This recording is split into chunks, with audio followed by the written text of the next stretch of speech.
Can someone please tell my professors that I'm finally using my degree? Hey, I'm Ben. I'm a huge fly fisherman, and today we're gonna talk about smallmouth bass. I love them. They eat aggressively, they pull hard, like they make trout look like little bitches. And they're just mean and angry. When I look in the eyes of a smallmouth bass, I get the feeling that they would kill me if they could. And not to eat me, just for spite. And aside from trout and panfish like bluegills, smallmouth bass might be the most accessible fish for anglers with a fly pole. In the United States anyway. They're just great fly rod fish. Let's start with some taxonomy, for the nerds. Smallmouth bass are in the Centrarchidae family, which is the sunfishes. Smallmouth bass are a type of sunfish. The scientific name is Micropterus dolomieu. Micro means small, as some of you guys know all too well, not me of course. Pteris comes from the word pteron, meaning wing or fin. So Micropterus means little wing. I did not know that Jimi Hendrix was a smallmouth bass fisherman. Also, the guy that named the genus Micropterus, small fin,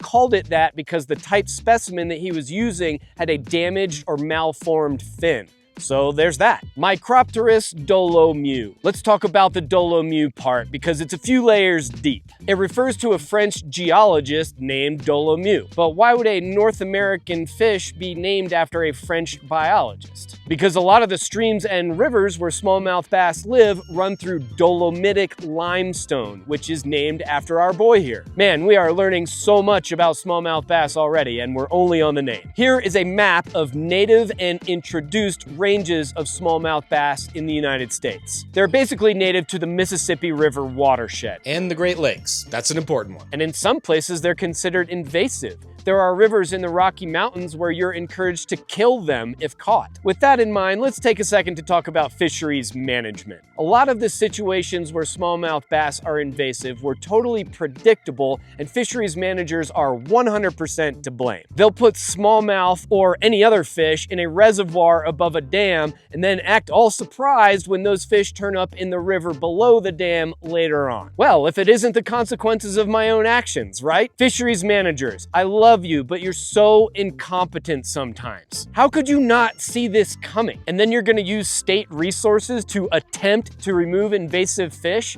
What a joke. Good luck with that. Anyway, let's talk about maybe the first question that comes up when people talk about smallmouth bass. How can you tell the difference between a smallmouth bass and a largemouth bass? The classic way is to look at the jaw, but I think coloration is even easier. Largemouth bass generally have a horizontal stripe running the length of the body. Smallmouth bass have vertical stripes. This is just a guideline, of course, because just like all fish, there can be differences in the coloration of individual fish. Like with bass, for example, both largemouth and smallmouth, sometimes they just don't have any stripes at all. Okay, let's move on to habitat. Smallmouth bass like structure, rocks and wood mostly, but they also like sand. Contrast this with largemouth bass that do like rocks and wood some, but they like vegetation a whole lot more. Think about this when you're fishing. This is a fishing video, fly fishing specifically. So for smallmouth bass, think rocks, riprap,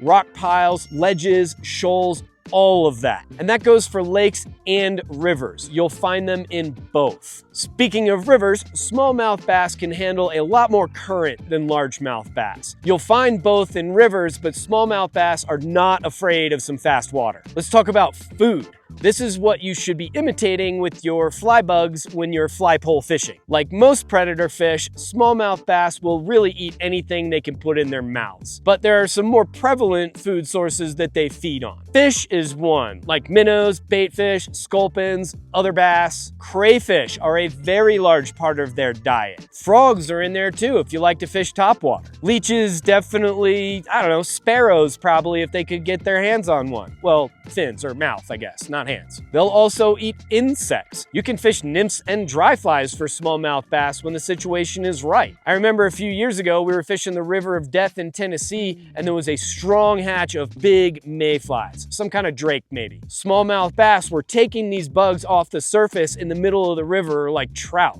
It was cool. And of course, all we had in the boat was sink tips and streamers. Lesson learned. All right, before we finish up, let me just give you some random facts about smallmouth bass. They typically live 6 to 12 years, with the oldest recorded fish being 26 years old. They live longer in the colder, more northern parts of their range. The world record smallmouth bass is 11 pounds, 15 ounces. Wow, that is a big smallmouth. That fish was 27 inches long and 13 years old. Female smallmouth bass lay up to 21,000 eggs in the springtime, and the nest is guarded by the male. Smallmouth bass migrate sometimes. They've been documented traveling up to 12 miles in a single day. Neat. And that's gonna wrap it up for this huge fly fisherman video about smallmouth bass. I think I need to go do something outdoorsy. It's just too nice out today. So I'll be back as soon as I can with another video about fly fishing for you. Until then, since you didn't ask, Smallie is an acceptable term, and stay huge.